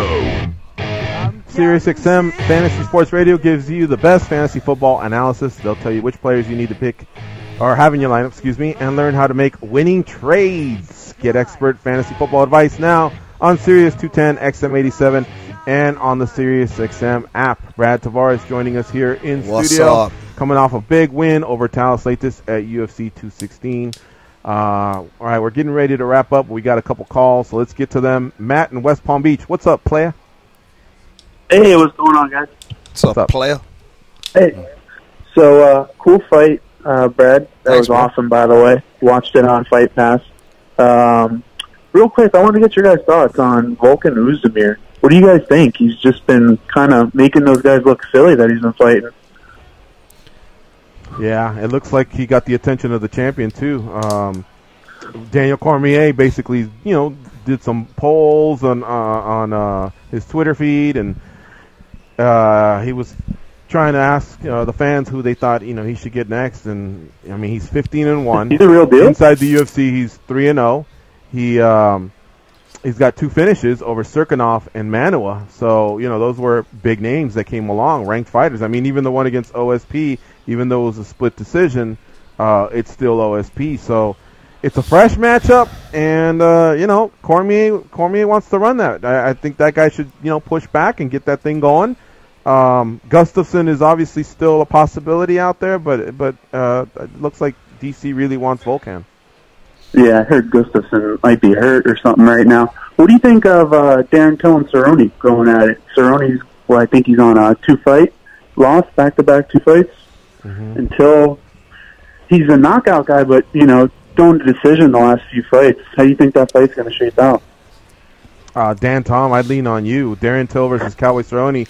What do you think of this one, man? This is a crafty veteran in Cerrone who lights up pretty much everyone, except when he gets to those title fights, some of those contender fights, he's fallen a little bit short. And, of course, Darren Till, full of confidence. He's had some great fights in the UFC. The call-out worked, and this one will be a European-based fight. I don't know that we've really seen Cowboy Cerrone do too much flying around, and hopefully he'll be comfortable with that type of road game. I'm excited for this matchup. I'm actually breaking it down right now. And yes, you're absolutely right as far as Cerrone goes. And I'll say this about Cerrone, to quote my man Dan Levy. He says this about Donald Cerrone: if it's a guy outside of the top 5 of lightweight or welterweight, 9 times out of 10, you can put your money on Cerrone. He's probably going to beat him. You look back on his record, that seems to be the case. This is a matchup where you wonder if he's going to use his wrestling, but he kind of always does use his wrestling. He just doesn't lean on it heavily. He'll change up to confuse the guy early, or if he does get tagged, he'll use it to get out of there. But I'm interested because Cerrone's always had trouble against southpaws, and he hasn't faced a lot of guys that are as tall as him, and even those have been kind of mixed results when you look at Nate Diaz and other matchups like that. So Darren Till has 2 of those intangibles. He's got that southpaw intangible, that left hand, that left liver kick that's given Cerrone trouble in the past, and he's also got length. I mean, Darren Till is a guy that's big for welterweight. He could be very well seen. We could see him at middleweight before his UFC career is over. So this one's going to be interesting. I could see Cerrone being the favorite, but don't sleep on Till. This is going to be a fun fight. There you have it. Thanks for the call, man. Let's go to Ben in New Zealand. What's up, Ben? How you been? I've been awesome, GG. I've been enjoying the shows, even with you out of action. I think you've really picked up. You've really kept carrying the ball pretty sweet considering the challenges you're facing lately. Thank you, sir. Well, we have a great team still there at the Mandalay Bay, obviously, with Dan Tom, our latest addition, and then all these fighters that take time out of the day to come out and co-host. You guys won't miss a beat. What you got, man? We got to make it kind of quick because we're wrapping up, but what's on your mind, brother?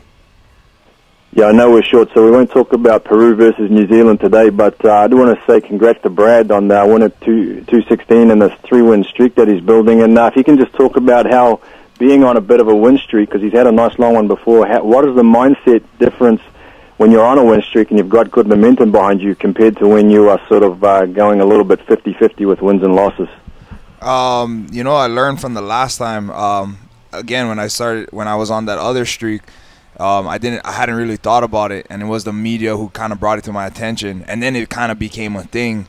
And I think that that it was more of a distraction. Like I started actually thinking about it, like, oh, okay, I'm on this streak. Like you know, I mean, I know it's important to be winning, but to me it's always important to be winning. You know, I don't ever approach a fight thinking that, okay, I'm gonna lose. Obviously, losing is a possibility. I've lost before in my career, but you know, I'm confident, and you know, it's all about winning. But as far as like the streak goes, you know, again, I'm not gonna let that bother me. I'm gonna focus on whoever it is that I'm fighting in that cage that night. And then throughout that preparation, you know, it's just going to be about getting ready for that guy, the game plan, and then going out there and executing it.